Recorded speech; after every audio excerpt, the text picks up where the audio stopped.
Hello, अस्सलाम वालेकुम। मैं हूँ डॉक्टर बिलाल।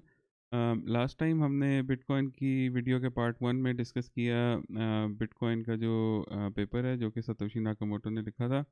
और उसमें हमने देखा कि बेसिकली अगर हम एक peer to peer electronic cash system design करने चलते हैं तो उसके अंदर जो सबसे बड़ा इशू है वो डबल स्पेंडिंग का आ जाता है। कि मतलब अगर आप एक ही कॉइन जो है वो 2 बंदों को भेज दें, तो उसमें अगर बीच में एक ट्रस्टेड पार्टी नहीं है, तो उस केस में आप उसको इस तरह मिटिगेट करेंगे?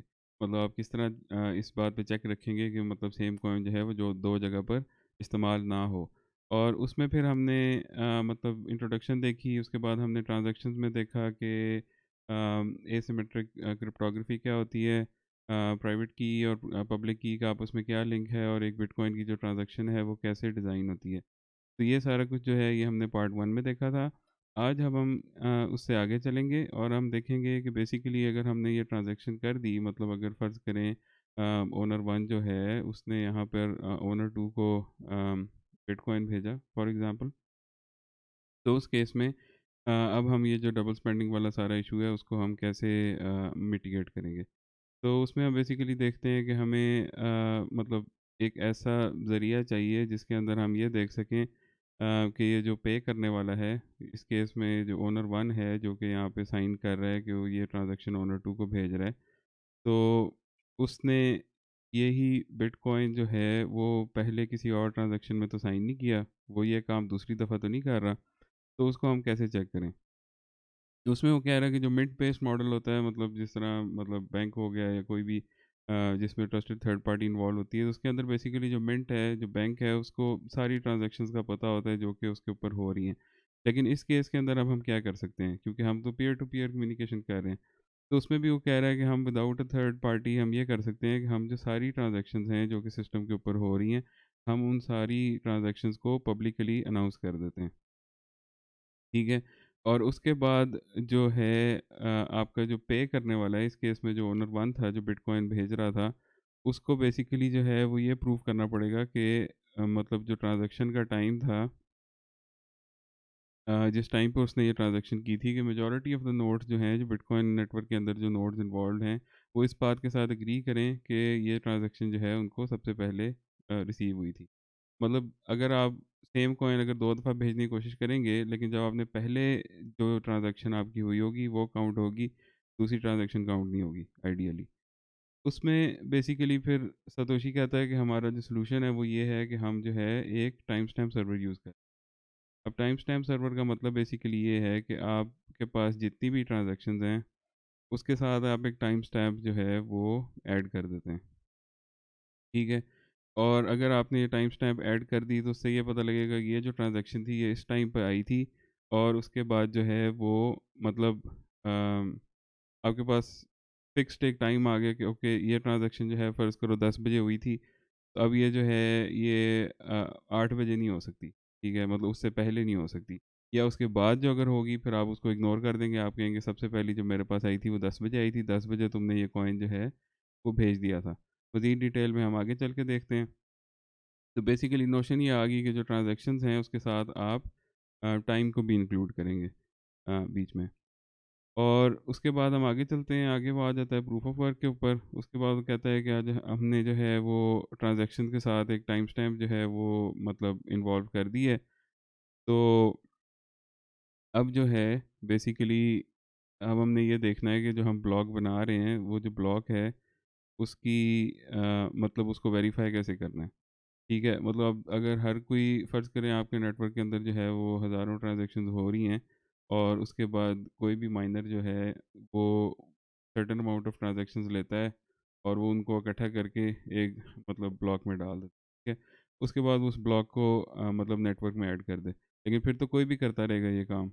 तो उसमें हम फिर ये कैसे इंश्योर करेंगे कि ये जो सारी ट्रांज़ैक्शंस हैं ये वैलिड हैं, और ये जो सारे क्या कहते हैं इसमें कोई डबल स्पेंडिंग नहीं हो रही, और इसमें जो बंदा किसी को बिटकॉइन भेज रहा है वो वाक़ई में वो बिटकॉइन ओन करता है, और ये सारा कुछ, तो ये हम कैसे चेक रखेंगे? तो उसके अंदर बेसिकली यहाँ पर कॉन्सेप्ट आ जाता है कंसेंसस मैकेनिज़्म का।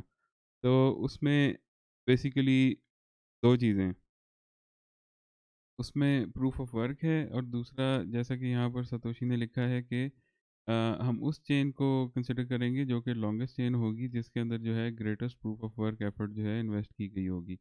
और बेसिकली जो बिटकॉइन का कंसेंसस एल्गोरिदम है वो यही है, इसको हम कहते हैं नाकामोटो कंसेंसस, कि हम जो है लॉन्गेस्ट चेन को ले लेते हैं।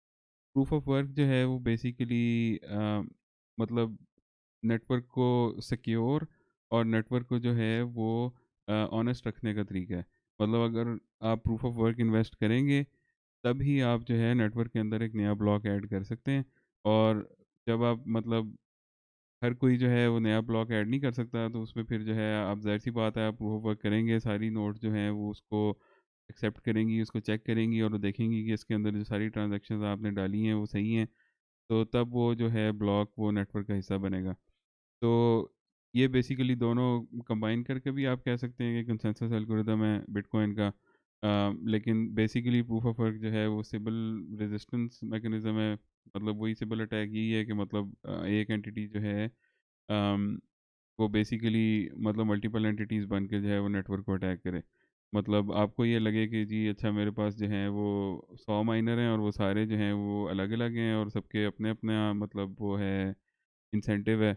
और सारे जो हैं वो अपने तौर पर काम कर रहे हैं, लेकिन असल में जो हैं वो 50 जो हैं वो आपस में मिले हुए हैं और वो बेसिकली एक ही एंटिटी है।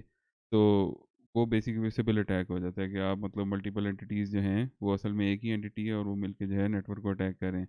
और 51% अटैक का भी आपने सुना होगा, वो बेसिकली यही है कि मतलब जो सीपीयू पावर है, जैसे कि यहाँ पर वो सतोशी कह रहा है कि प्रूफ ऑफ वर्क जो है वो एसेंशियली 1 सीपीयू 1 वोट है। मतलब आप अपना सीपीयू यूज़ कर रहे हैं उस क्रिप्टोग्राफिक पज़ल को सॉल्व करने के लिए। और बेसिकली आपके पास मतलब जितना हैश रेट होगा या उसके हिसाब से आपका जो है वो नेटवर्क के अंदर एक सर्टेन हिस्सा है। और अगर आप 51% हैश रेट अगर आप कंट्रोल करते हैं, फिर जो है आप नेटवर्क के अंदर जो है ट्रांज़ैक्शंस को रिवर्स कर सकते हैं। मतलब नए ब्लॉक्स जो बन रहे हैं उसके ऊपर आप कंट्रोल कर सकते हैं, क्योंकि आपके पास ज़्यादा हैश रेट है बाकी सबसे। तो हायर चांस है कि आप अपना ब्लॉक जो है वो नेटवर्क में ऐड कर देंगे, क्योंकि आप उनसे पहले जो है वो पज़ल सॉल्व कर लेंगे। तो उस केस में जो है फिर वो आप मतलब नेटवर्क आपका सिक्योर नहीं रहेगा। प्रूफ ऑफ वर्क जो है वो बेसिकली नेटवर्क को सिक्योर रखने का और ऑनेस्ट रखने का एक मैकेनिज़्म है। उसके बाद हम देखते हैं कि ओवरऑल नेटवर्क जो है वो चलता किस तरह है। तो नई ट्रांज़ैक्शन जो भी होगी वो ब्रॉडकास्ट की जाएगी। ब्रॉडकास्ट का मतलब है कि सबको भेज दी जाए। मतलब अगर 100 नोड्स हैं तो 100 की 100 नोड्स को जो है वो सेम मैसेज भेज दिया जाएगा। तो वो न्यू ट्रांज़ैक्शन जो है वो ब्रॉडकास्ट की जाएगी ऑल नोड्स को। उसके बाद जो है हर नोड जो है वो कलेक्ट करेगी जितनी भी नई ट्रांज़ैक्शंस हैं उनको एक ब्लॉक में। उसके बाद जो है वो हर नोड जो है वो कोशिश करेगी कि वो प्रूफ ऑफ वर्क जो है उसको उसको सॉल्व कर ले। ठीक है? उसके बाद जो है वो जो नोड सबसे पहले प्रूफ ऑफ वर्क जो है वो सॉल्व कर लेगी, वो पज़ल सॉल्व कर लेगी, वो ब्रॉडकास्ट कर देगी सारे ब्लॉक्स को।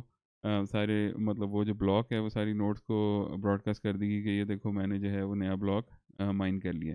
उसके बाद जो है बाकी सारी नोड जो हैं वो उस ब्लॉक को तब एक्सेप्ट करेंगी जब उसके अंदर जो सारी ट्रांज़ैक्शंस हैं वो वैलिड हैं और उसमें कोई इस तरह की ट्रांज़ैक्शन नहीं है जो पहले पहले ही हो चुकी है। ठीक है? ऑलरेडी स्पेंट कोई ट्रांज़ैक्शन बीच में नहीं है। उसके बाद जो है जब क्या कहते हैं नोड्स उसको एक्सेप्ट कर लेंगी, तो वो अपनी एक्सेप्टेंस को इस तरह ज़ाहिर करेंगी कि वो उस मतलब जो उस आपका ब्लॉक है उसको मतलब चेन के साथ ऐड करके, तो और उसके हैश को यूज़ करते हुए नया ब्लॉक जो है वो माइन करने की कोशिश शुरू कर देंगी। उसके बाद जैसा कि मैंने कहा नाकामोटो कंसेंसस बेसिकली जो नोड्स हैं वो हमेशा जो लॉन्गेस्ट चेन है उसको करेक्ट चेन कंसिडर करेंगी और उसी के ऊपर काम करेंगी और उसी को एक्सटेंड करेंगी। अब यहाँ पर बेसिकली बात ये आ जाती है कि उस केस में क्या होगा कि जब 2 नोड्स जो हैं वो ब्रॉडकास्ट कर देती हैं different versions of next block.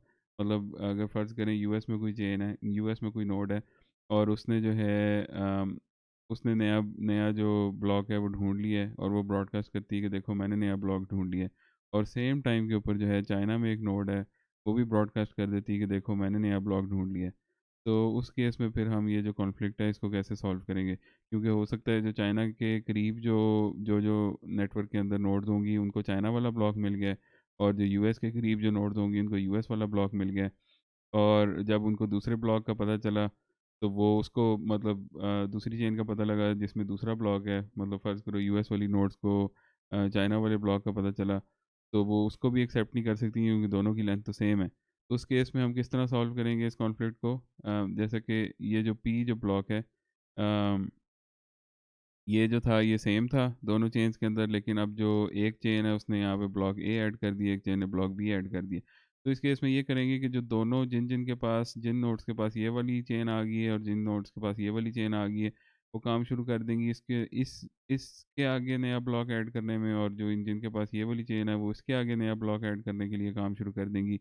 और उसके बाद बेसिकली जो है जो चेन जो है वो नया ब्लॉक पहले ढूँढ लेगी, जैसे इस केस में ब्लॉक बी वाली जो चेन थी हम कंसिडर कर लेते हैं यूएस वाली जो चेन थी, उनको नया ब्लॉक पहले मिल गया तो उन्होंने इसके ऊपर ब्लॉक एक्स ऐड कर दिया। तो इस केस में जो ए ब्लॉक वाली जो चेन थी, उसके अंदर फिर ये जो ब्लॉक ए है इसको हम सॉर्ट ऑफ डिस्कार्ड तो नहीं कर देंगे, लेकिन उसको हम कह देते हैं ऑर्फन ब्लॉक। उसमें होता ये है कि इस ब्लॉक को आप चेन से निकाल दोगे, आप कहोगे कि ये लॉन्गेस्ट चेन है अब। अम, और ये जो चाइना वाला फ़र्ज़ करें ब्लॉक था या ब्लॉक ए था, इसके अंदर जितनी भी ट्रांज़ैक्शंस थी वो दोबारा मेमोरी पूल में आ जाएँगी और वो फिर नए सिरे से आप किसी और ब्लॉक में ऐड करेंगे। तो ये कॉन्सेप्ट आ जाता है। उसके बाद फिर हम अगर आगे देखें इंसेंटिव की बात आ जाती है। इंसेंटिव पर जाने से पहले जो है और ये मर्कल रूट पे जाने से पहले हम बेसिकली ऐसा करते हैं कि एक एग्ज़ाम्पल देख लेते हैं। और ये एग्ज़ाम्पल जो है ये आंदर्स ब्राउनवर्थ, इसकी वेबसाइट है, इसके ऊपर उसने एक बड़ी इंटरेस्टिंग किस्म की जो है वो ब्लॉकचेन की डेमोंस्ट्रेशन बनाई हुई है, हम उसको देखते हैं। अम, इसका लिंक जो है मैं डिस्क्रिप्शन में डाल दूँगा। बेसिकली हम देखते हैं ब्लॉक के अंदर क्या है, ब्लॉक के अंदर डेटा है, डेटा जैसे हमने बात की उसमें सारी जो ट्रांज़ैक्शंस हैं जो उस ब्लॉक में होंगी वो सारी यहाँ पर आएँगी। उसके बाद ये उस ब्लॉक का हैश है और ये ब्लॉक का नंबर है। ठीक है, जैसा कि हमने डिस्कस किया कि जो ब्लॉक है उसके अंदर ब्लॉक का हेडर होता है, हेडर के अंदर जो है बेसिकली आपके पास, पर आपको दोबारा दिखाऊँ तो बेसिकली आपका जो हेडर है उसके अंदर आपकी टाइम स्टैम्प आ जाती है और आपका जो है हैश आ जाता है प्रीवियस ब्लॉक के हेडर का, और सारी ट्रांजैक्शंस का हैश आ जाता है, नॉन्स आ जाता है और ब्लॉक डिफ़िकल्टी टारगेट और बाकी चीज़ें आ जाती हैं, और जो ब्लॉक बॉडी है उसके अंदर बेसिकली वही जो सारी ट्रांजैक्शंस हैं वो इंक्लूड होती हैं। तो ये बेसिकली वो कंपोज़िशन है बिटकॉइन के ब्लॉक की। और इसके अंदर अगर हम देखें तो इसके अंदर जो चीज़ें चेंज हो रही हैं वो बेसिकली क्या है, उसके अंदर ट्रांज़ैक्शंस चेंज हो सकती हैं क्योंकि ट्रांज़ैक्शंस जो हैं वो एक चीज़ है जो आपने उसके अंदर इंक्लूड की है। ठीक है, टाइम स्टैम्प जिस टाइम पे आप ब्लॉक बना रहे हैं वो तो टाइम स्टैम्प उस टाइम का आप ले लेंगे। ठीक है, ये भी सॉर्ट ऑफ फिक्स हो गया। प्रीवियस ब्लॉक के हेडर का हैश ये भी फिक्स्ड है। ठीक है, और hash of all transactions of the current block ये भी फिक्स्ड है।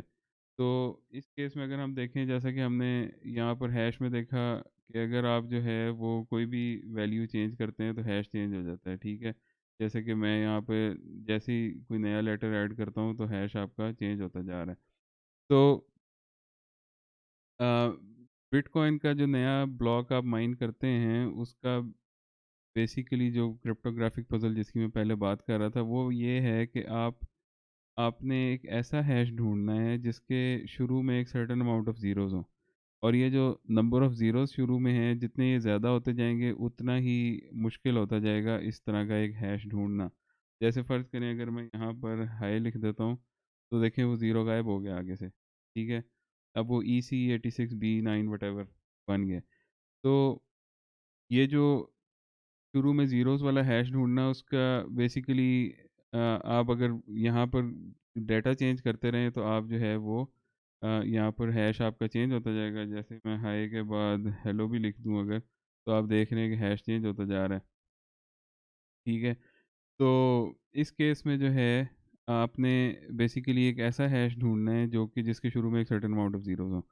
अम, अब यहाँ पे आपका डाटा तो सेम है। आपने वो ट्रांज़ैक्शंस जो हैं वो उसमें डाल दी। पिछले ब्लॉक का आपने हेडर का जो हैश था वो भी डाल दिया।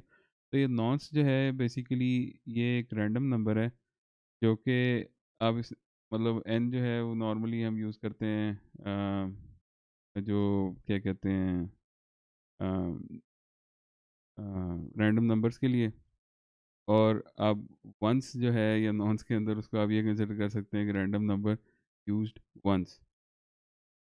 ठीक है, उसके बाद हम देखते हैं कि यहाँ पर अगर मैं नॉन्स चेंज कर दूँ तो तब भी जो है वो आपका चेंज होता जा रहा है हैश।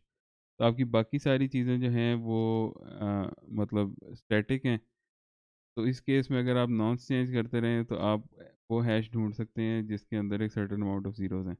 तो माइनर्स भी बेसिकली यही कर रहे हैं कि वो माइनर्स जो हैं उनके पास वो आप ट्रांज़ैक्शंस डालते हैं ब्लॉक के अंदर, ठीक है? उसके बाद वो बाकी आपका डाटा सेम है और उसके बाद वो नॉन्स चेंज कर के देखते हैं कि मतलब आपको ये हैश मिलता है कि नहीं। अब अगर यहाँ पे मैं माइन पे क्लिक करता हूँ तो वो थोड़ा-सा टाइम लेगा और वो बेसिकली सॉर्ट ऑफ वही क्रिप्टोग्राफिक पज़ल यहाँ पे सॉल्व कर रहा है, जो कि आपको एक सर्टेन अमाउंट ऑफ ज़ीरोज़ दे देगी अम, हैश के शुरू में।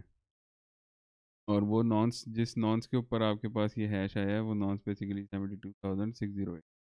ठीक है, उसके बाद अगर हम ब्लॉकचेन पे चलते हैं आगे, अब हम देखते हैं कि ये ब्लॉक 1 है, ब्लॉक 2 है, ब्लॉक 3 है और इसमें अब ये देखें प्रीवियस हैश भी आ गया अभी। अब प्रीवियस हैश जैसे मैंने कहा यहाँ पे ये सबसे पहला ब्लॉक है तो इसके अंदर प्रीवियस हैश जो है उसके अंदर ऑल ज़ीरोज़ है। लेकिन यहाँ पर अगर आप देखें तो इस प्रीवियस हैश के अंदर जो है वो इस ब्लॉक का हैश है, ठीक है? तो ये सारे जो हैं आपस में लिंक्ड हैं हैशेस के थ्रू। और यहाँ पे हमारे पास जो है वो 3 3 4 5 5 ब्लॉक जो है वो हमारे पास ब्लॉकचेन है और उसके अंदर आप देख सकते हैं कि जो हर ब्लॉक है उसके अंदर प्रीवियस ब्लॉक का हैश जो है वो इंक्लूडेड है। अब अगर मैं यहाँ पर कुछ भी चेंज कर देता हूँ, फ़र्ज़ करें मैं यहाँ पर इस ब्लॉक में कुछ चेंज कर देता हूँ, तो ये जो ब्लॉक है देखें रेड हो गया, इसका मतलब है कि ये जो है इसका जो अब वो हैश था और 4 ज़ीरोज़ वाला, इस केस में हम डिफ़िकल्टी कह देते हैं कि 4 ज़ीरोज़ वाला आपने हैश ढूँढना है, तो वो अब ख़राब हो गया। मतलब ये ब्लॉक जो है वो ब्लॉकचेन का हिस्सा नहीं रहा क्योंकि इसका जो हैश था वो ऑल ज़ीरोज़ वाला नहीं रहा। अगर मैं यहाँ पर दोबारा माइन कर देता हूँ, तो इस केस में जो है वो दोबारा आप इस क्रिप्टोग्राफिक पज़ल को सॉल्व करेंगे इस हाई के साथ इंक्लूडेड और फिर जो है आप ये मतलब आपके पास अब नया हैश आ गया। अगर अब मैं इसमें से हाई निकाल देता हूँ तो आपका हैश अब दोबारा ख़राब हो गया है। मैं रीमाइन कर लेता हूँ। अब यहाँ पर बेसिकली कॉन्सेप्ट ये है ये सारे हैशेस को इंक्लूड करने का और सारा कुछ करने का, जैसा कि हम प्रूफ ऑफ वर्क की बात कर रहे थे।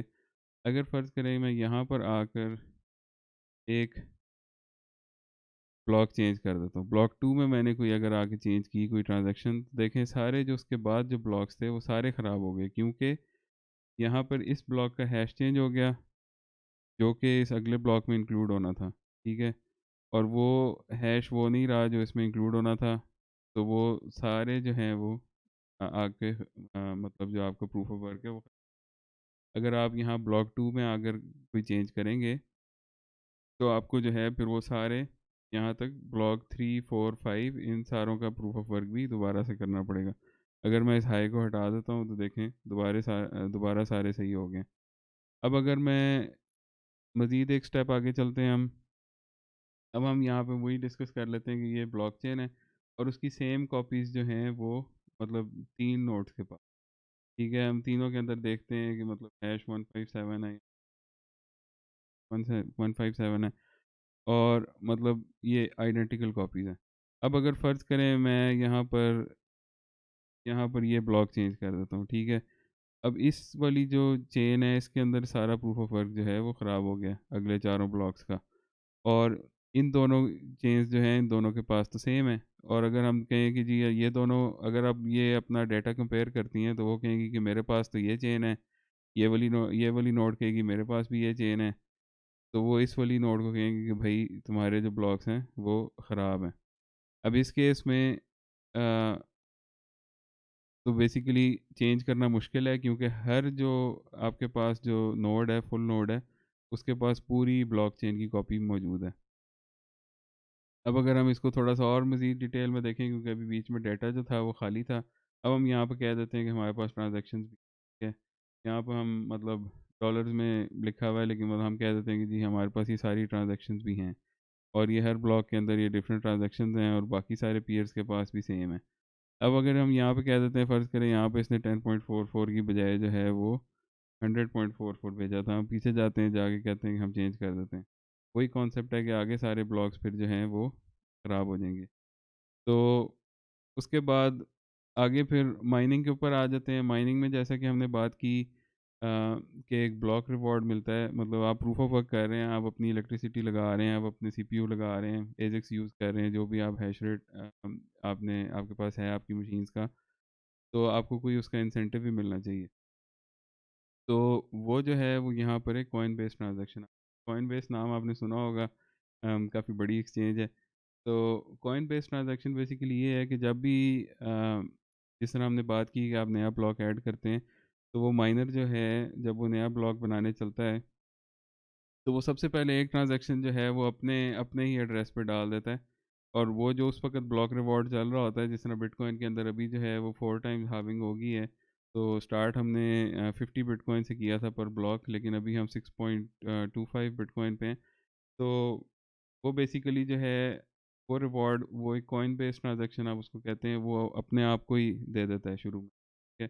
तो यहाँ पे आपने कह दिया कि $100 जो हैं वो अंदर को चले गए। ये कॉइन बेस्ड ट्रांज़ैक्शन है। उसके बाद उसके अलावा बाकी जो सिस्टम में ट्रांज़ैक्शंस हुई, तो वो आप यहाँ पर नीचे डाल देंगे। और अगर हम अब वापस पेपर पर जाएँ, तो यहाँ पर वही बात आ गई इंसेंटिव की।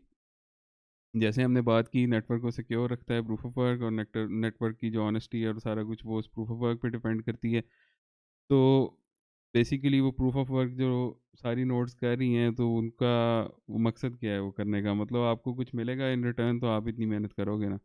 तो वो जो है वो बेसिकली ये इंसेंटिव है जो आपको ब्लॉक रिवॉर्ड की फॉर्म में मिल रहा है, जो कि कॉइन बेस्ड ट्रांजैक्शन है। फ़र्ज़ करें मैंने मतलब मेहनत करके एक नया ब्लॉक माइन किया और मुझे 6.25 बिटकॉइन मिला। बिटकॉइन की प्राइस आपको पता है, तो वो एक हेफ़्टी रिवॉर्ड है, ठीक है? और सतोशी का जो है मतलब बिलीफ वो भी ये है कि मतलब अगर आपका इंसेंटिव जो है वो अगर इतना अच्छा है, मतलब आपको बेसिकली आपका नेटवर्क तब सिक्योर रहेगा जब आपका इंसेंटिव जो है, मतलब आपको ऑनेस्ट रहने में ज़्यादा फ़ायदा है इससे के बजाय कि आप मतलब डिसऑनेस्ट होकर नेटवर्क को अटैक करें। मतलब अगर आपको 6.25 बिटकॉइन मिल रहे हैं, तो वो 6.25 बिटकॉइन आपको जो है वो इतना फ़ायदा दे रहे हैं कि बजाय कि आप कहें कि मैं नेटवर्क को अटैक करता हूँ और मैं ट्रांज़ैक्शंस को गलत ट्रांज़ैक्शंस इंक्लूड करता हूँ, सारा कुछ करता हूँ, मुझे उसमें ज़्यादा फ़ायदा होगा। नहीं, अगर आपको ज़्यादा फ़ायदा इंसेंटिव के थ्रू हो रहा है, तो आप कहोगे कि मैं ऑनेस्ट ही रहता हूँ और मैं मतलब नेटवर्क का हिस्सा बनता हूँ। दूसरा इंसेंटिव आपको इस फॉर्म में भी आ जाता है कि ट्रांज़ैक्शन फ़ीस की फॉर्म में। जैसा कि मैंने पिछली वीडियो में बात की थी कि अगर आप किसी को बिटकॉइन भेजते हैं और उसमें फिर जो बीच में कुछ बच जाएगा, या आप खुद से भी कह सकते हैं कि मैं माइनर को ये फ़ी दूँगा, तो वो जो फ़ी है वो भी सारी फिर माइनर को मिल जाती है, जो वो ब्लॉक माइन कर रहा होता है। तो और बेसिकली मतलब लोग कहते हैं कि प्रूफ ऑफ वर्क जो है वो सतोशी की कंट्रीब्यूशन थी, या ब्लॉकचेन बताते खुद सतोशी की कंट्रीब्यूशन है और ये सारा कुछ। तो ये सारे कॉन्सेप्ट जो हैं ये पहले से लोग दे चुके थे। सतोशी की जो मेन कंट्रीब्यूशन है वो उसने ये क्रिप्टो इकोनॉमी जो है उसकी बेसिक्स जो है उसकी बुनियाद जो है वो रखी। और बेसिकली ये जो इंसेंटिव मैकेनिज़्म है ये उसने डिज़ाइन किया है कि मतलब अगर आप प्रूफ ऑफ वर्क कर रहे हैं, तो वो जो सारी नोड्स हैं जो उसके अंदर हिस्सा ले रही हैं, उनका मतलब उसके अंदर बेनिफिट क्या है और वो क्यों ऑनेस्ट रहेंगी। उसके बाद अगर हम आगे चलें तो यहाँ पर बात आ जाती है डिस्क स्पेस की। तो यहाँ पे बेसिकली वो ये कह रहा है कि अच्छा आपने मतलब ब्लॉकचेन बना ली, उसके अंदर सर्टेन ट्रांजैक्शन और सारा कुछ है, लेकिन अगर आपने जगह बचानी है तो आप इस तरह कर सकते हैं कि आप ये मर्कल ट्री बना सकते हैं। आपके पास डिक्सन डिफरेंट ट्रांज़ैक्शंस थी, मतलब ट्रांज़ैक्शन 1 का आपने ट्रांज़ैक्शन 2 के साथ जो है मतलब इनका हैश लिया, और फिर आपने जो है इनके हैशेस का मतलब मिला के हैश ले लिया, और यहाँ 2 और 3 का आपने हैश लिया और फिर इनके हैशेस का आपने मिला के हैश ले लिया। इस तरह करते-करते एक ट्री बन जाता है। और बेसिकली फिर आप जो ब्लॉक है उसके हेडर के अंदर आप इस जो रूट हैश है बेसिकली इन सारे हैशेस का जो कंबाइंड हैश है वो इंक्लूड कर देंगे। तो उस केस में होगा ये कि फिर आपको जो है मतलब इस ब्लॉक हेडर को लेके इस ब्लॉक हेडर के अंदर आपकी सारी इन्फॉर्मेशन जो है वो कंटेन हो जाएगी। अगर फिर बाद में कोई चाहता है कि जी वो चेक करना चाहता है, मतलब उस केस में आपकी 2 किस्म की नोड्स बन जाती हैं। फुल नोड बन जाती है। फुल नोड वो है जिसके पास पूरी की पूरी ब्लॉकचेन एज़ इट इज़ मौजूद है, और जो लाइट नोड्स हैं उनके पास सिर्फ हेडर्स हैं, ठीक है? हेडर के अंदर कम इन्फॉर्मेशन है, लेकिन हेडर के अंदर क्योंकि आपके पास ये रूट हैश है, तो आपके पास जो है वो सारी मतलब फिर भी आप सारी इन्फॉर्मेशन जो है वो यूज़ कर सकते हैं। वो किस तरह, फ़र्ज़ करें आपके पास, आपको टाइम स्टैम्प आपको पता है कि जी किस टाइम पे वो ट्रांज़ैक्शन हुई थी जो आप देखना चाह रहे हैं, ठीक है? आप वो ब्लॉक ढूँढ लेते हैं, उसके अंदर आप रूट हैश ढूँढ देखते हैं और उसके बाद आप गोइंग डाउन दिस ट्री जो है आप वो जाके वो ट्रांज़ैक्शन दे सकते हैं कि वाक़ई हाँ, वो ट्रांज़ैक्शन जो है वो इसके अंदर इंक्लूड हुई थी कि नहीं हुई थी। तो ये बेसिकली मतलब क्योंकि हर कोई जो है वो फुल नोड नहीं मतलब चला सकता, क्योंकि उसकी सर्टेन रिक्वायरमेंट्स बन जाती हैं। लेकिन जो है वो मतलब लाइट नोड्स जो हैं वो चलाते हुए भी जो है बाकी नोड्स उसको वेरीफाई कर सकती हैं। उसके बाद यहाँ पे आ जाता है कंबाइनिंग एंड स्प्लिटिंग वैल्यू। ये बेसिकली हमने ट्रांजैक्शंस वाली वीडियो में भी बात की थी। आप मल्टीपल ट्रांजैक्शंस को कंबाइन भी कर सकते हैं और आउटपुट के ऊपर भी आप मल्टीपल ट्रांजैक्शंस ले सकते हैं। जैसे कि फ़र्ज़ करें आप कहें कि मेरे पास जो है वो 2 या 3 अनस्पेंट ट्रांजैक्शंस हैं। 1.1 बिटकॉइन है, 1.2 बिटकॉइन है और मैं जो हूँ क्या कहते हैं 0.25 जो है वो फ़र्ज़ करें अली को भेज रहा हूँ और 0.5 जो है या फ़र्ज़ करें 0.3 जो है मैं अपने आप को वापस भेजता हूँ, 0.2 मैं फ़ीस में दे देता हूँ। तो यहाँ पे आ जाएगा मतलब क्या कहते हैं 0.1, 0.3 व्हाटएवर, और यहाँ पर जितना अली को भेजा, जितना मैंने अपने आप को वापस भेजा और जो फ़ीस में चला गया वो फ़ीस में चला जाएगा। उसके बाद प्राइवेसी की बात आ जाती है। तो यहाँ पे बेसिकली सतोशी ये कह रहा है कि नॉर्मली जो ट्रेडिशनल प्राइवेसी मॉडल है उसके अंदर ये होता है कि आपकी आइडेंटिटीज़ होती हैं, ट्रांजैक्शंस होती हैं, ट्रस्टेड थर्ड पार्टी होती है, काउंटर पार्टी होती है और ये सारी चीज़ें जो हैं ये पब्लिक से हिडन होती हैं, ठीक है।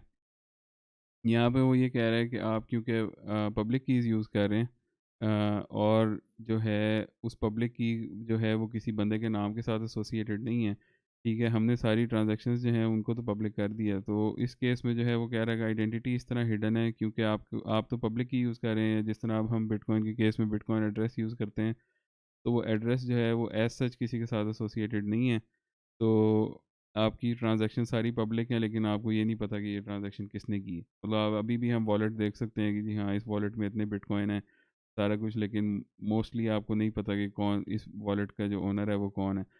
फिर वो खुद से कह रहा है कि एज़ एन एडिशनल मतलब सिक्योरिटी मेजर आप ये भी कर सकते हैं कि जब भी आप नई ट्रांज़ैक्शन करें तो आप एक नया की पेयर, तो फिर इस तरह जो है वो एक कॉमन ओनर के साथ लिंक करना ज़्यादा मुश्किल हो जाएगा। एंड में बेसिकली वो ये बात कर रहा है, जैसा कि हमने कहा यहाँ पर अपनी एग्जांपल के अंदर हमने देखा था कि अगर हम यहाँ पर ब्लॉकचेन में चले जाते हैं, फ़र्ज़ करें अब अगर मैं यहाँ पर ये ब्लॉक चेंज कर देता हूँ ब्लॉक नंबर 2, तो उसके बाद ये सारे ब्लॉक जो हैं वो आगे ख़राब हो जाएंगे।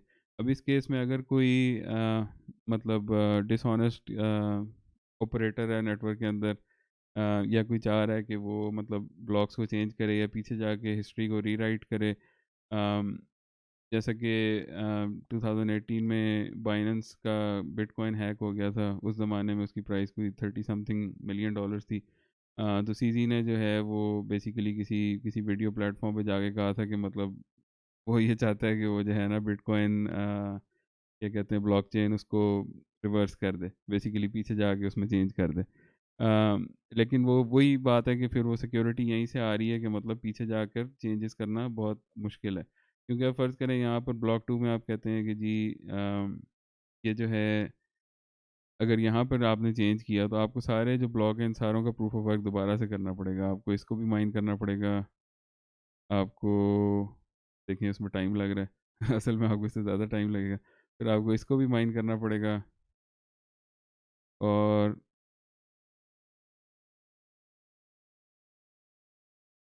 बहुत टाइम लग रहा है अभी। और इस तरह करते-करते जो है वो आपको ये सारे ब्लॉक्स जो हैं वो मतलब माइन करने पड़ेंगे दोबारा से।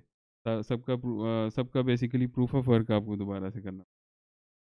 उस केस में बेसिकली सतोशी ये कह रहा है कि अगर मतलब हम ये अज़्यूम कर लेते हैं कि पी वो प्रोबेबिलिटी है कि जो नोड है वो मतलब ऑनेस्ट नोड जो है वो ब्लॉक को फाइंड करे और क्यू ये प्रोबेबिलिटी है कि जो अटैकर है वो ब्लॉक को फाइंड करे और क्या कहते हैं क्यू ऑफ जेड जो है वो ये प्रोबेबिलिटी है कि अटैकर जो है वो कैचअप कर लेगा पीछे से आकर।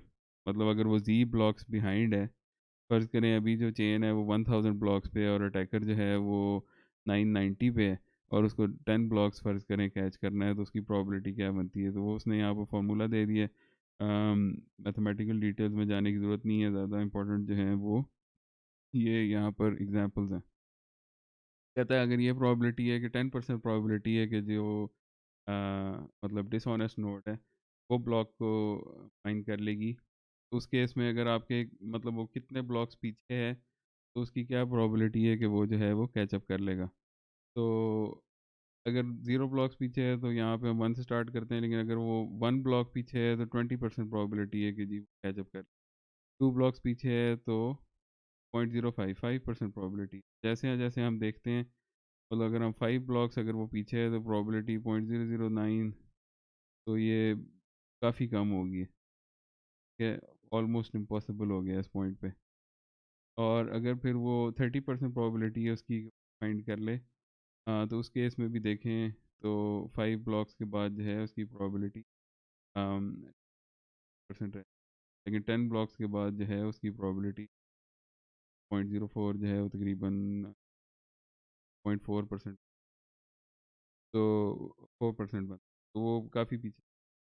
और तो बेसिकली जो है जितने ब्लॉक्स अगर आपके आ गए हैं तो उतना जो है वो आपका सिक्योर हो जाता है। फ़र्ज़ करें अगर अभी जो है वो करंट ब्लॉक जो है वो 1000 है, तो जो ब्लॉक 990 के अंदर जो ट्रांज़ैक्शन थी आप उसको कंसिडर कर सकते हैं कि वो डन एंड डस्टेड, वो पक्की हो गई है, उसको चेंज करना अब बहुत मुश्किल है।